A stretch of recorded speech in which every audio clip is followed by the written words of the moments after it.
Welcome, this is Cheating Tales Insight. Tell me where you're watching from. Family betrayal cuts deeper than any knife. And when your own blood turns against you, it leaves scars that never fully heal. Have you ever trusted someone completely, only to have them destroy your life when you needed the most? Have you ever wondered if karma really exists? Or if sometimes we have to create our own justice? Tell me in the comments below. Call me a ghost from the past. Because that's exactly what I became to my brother. My name is Marcus, and this is the story of how my older brother Donovan stole my inheritance, kicked me out of our family home, and thought he'd won, until I bought his house 10 years later and watched his perfect world crumble. It started when our father died suddenly of a heart attack when I was 22. Dad had always been the backbone of our family, running a successful construction business that he'd built from nothing. Donovan was 28 then, already married to his college sweetheart Isabel, with their first child on the way. I was still in college, studying business with plans to join Dad's company after graduation.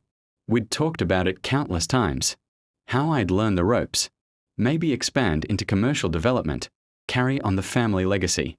Dad always said the business would be ours to share, that family meant everything. The funeral was devastating.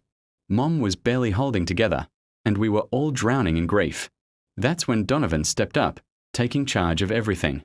The arrangements, the business, the legal matters. I was grateful then. I thought he was being the responsible older brother, protecting our family when we couldn't protect ourselves.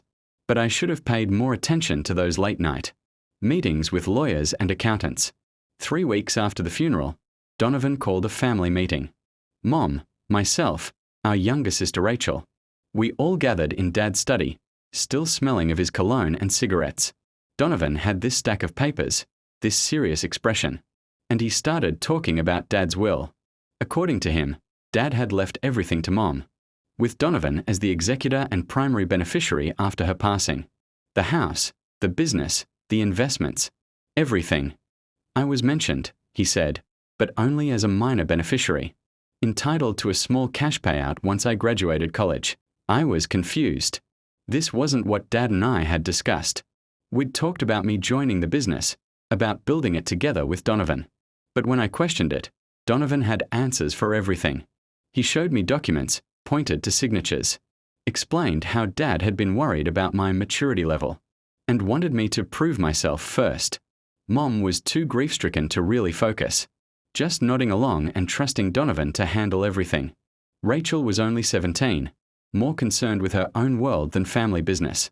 And me.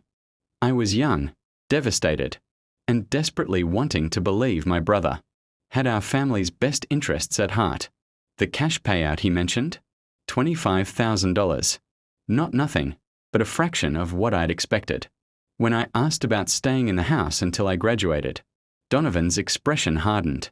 He explained that he and Isabel needed to move into, take care of Mom, and that there simply wasn't room for everyone. I had 6 weeks to find somewhere else to live. That's when I started to suspect something was wrong. Asked to see the actual will, not just Donovan's summary, but he always had excuses. It was with the lawyers, or filed away, or too complex for me to understand without legal training. When I suggested we all meet with Dad's attorney together, Donovan got angry. You don't trust me. He demanded. I'm trying to hold this family together, and you're questioning everything I do. Dad left me in charge for a reason, Marcus. Maybe you should think about why that is. But I couldn't let it go. Something felt fundamentally wrong. So I did what I should have done from the beginning. I went directly to Dad's attorney, Harold Westfield, who'd handled our family's legal matters for years. That meeting changed everything. Harold looked genuinely confused when I walked into his office. Marcus, he said, I was wondering when you'd come in. Your father left very specific instructions about meeting with you after the funeral. Specific instructions that Donovan had never mentioned. Harold pulled out the real will, and my world tilted on its axis. Dad had left the house to Mom, yes, but with the explicit understanding that all his children could live there as long as needed. The business was to be split equally between Donovan and myself, with me taking full control if I chose to join after college. There were education trusts, investment accounts, real estate holdings. I was entitled to hundreds of thousands of dollars, not $25,000. But here's where it gets truly sinister. Harold showed me a second set of documents, ones I'd never seen. Donovan had been forging signatures, creating false amendments, even producing fake correspondence supposedly from Dad, expressing concerns about my gambling problems and irresponsible behavior. Problems that didn't exist. Behaviors I'd never exhibited. My brother had spent months crafting an elaborate lie, building a false narrative to justify stealing my inheritance. He'd manipulated our grieving mother, isolated me from legal counsel, and systematically erased me from Dad's actual wishes. When I confronted him with the truth, Donovan didn't even try to deny it. His mask just fell away. "You were always Dad's favorite," he said coldly. "The golden boy who could do no wrong. Do you have any idea what it's like living in your shadow? Dad talked about you constantly. Marcus this, Marcus that. Well, Dad's gone now, and I'm not letting you walk in and take everything I've worked for." I threatened to expose him, to take him to court, to tell Mom and Rachel the truth. That's when Donovan played his final card. "Go ahead," he said. "Drag our family through a legal battle. Destroy Mom while she's grieving. Turn Rachel against both of us. Spend years in court, paying lawyers with money you don't have, while I run the business into the ground out of spite. Even if you win, what will be left?" He was right about one thing. A legal battle would destroy our family. Mom was already fragile, Rachel was still a minor, and I had no resources to fight a prolonged court case. Donovan had calculated everything perfectly, but he made one crucial mistake. He assumed I'd give up. Instead, I took that $25,000 and disappeared. Not literally. I finished college, working 3 jobs to pay for everything Donovan should have covered. But I disappeared from their lives, from their social circles, from their comfortable narrative about the irresponsible younger brother who couldn't handle adult responsibilities. For 10 years, I built my life in silence. I started a small consulting firm, working with construction companies that competed with Donovan's business. I learned everything about the industry, made connections, saved every penny. I lived like a monk, focused entirely on one goal, getting strong enough to take back what was mine. And I watched. Oh, how I watched. Donovan expanded Dad's business aggressively, taking on massive debt to fund growth. He bought a huge house in the best neighborhood, luxury cars, expensive vacations.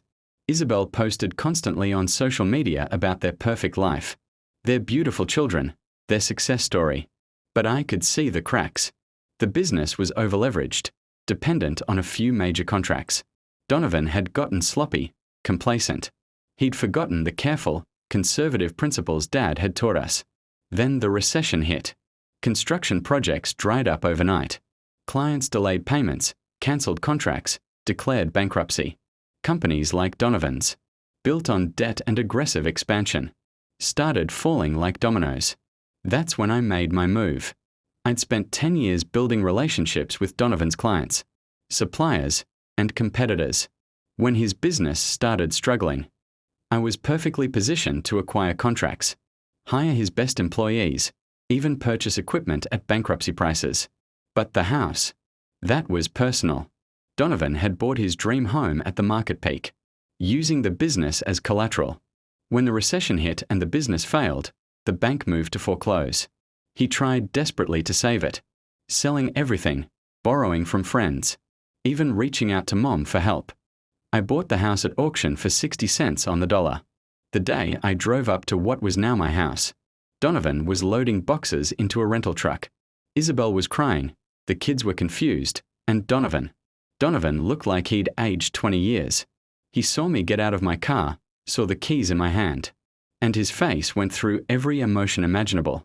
Shock, recognition, rage, and finally, understanding. "You," he whispered. "Hello, brother," I said calmly. Funny how things work out. That's when everything came tumbling out. How he'd been tracking my success, wondering who was systematically dismantling his business, never imagining it was his little brother. How he'd assumed I'd given up, moved on, accepted his version of reality. "This is about the inheritance," he said. It wasn't a question. "This is about justice, I replied. You stole my past, Donovan. I just took back my future. The beautiful irony? The house I'd just bought was worth more than my original. Inheritance would have been 10 years of compound interest, market appreciation, and careful investment had multiplied my losses into something far greater. But the real victory wasn't financial. It was watching Donovan realize that his little brother, the one he'd dismissed, manipulated, and discarded, had become everything he'd tried to prevent. Mom and Rachel learned the truth eventually. Harold Westfield had kept meticulous records, and the full story came out during Donovan's bankruptcy proceedings. Mom was devastated, Rachel was furious, and Donovan lost everything that mattered. Not just the money or the house, but his family's respect, his children's admiration, his wife's trust. Isabel divorced him within a year, taking the kids and moving back to her parents. Mom stopped speaking to him entirely. Rachel hasn't said his name in 5 years. I offered him a job once, working construction for one of my crews. Entry level, minimum wage, the kind of work Dad started with 40 years ago. He was too proud to take it. Last I heard, he was managing a hardware store in another state, living in a studio apartment, seeing his kids every other weekend if he's lucky.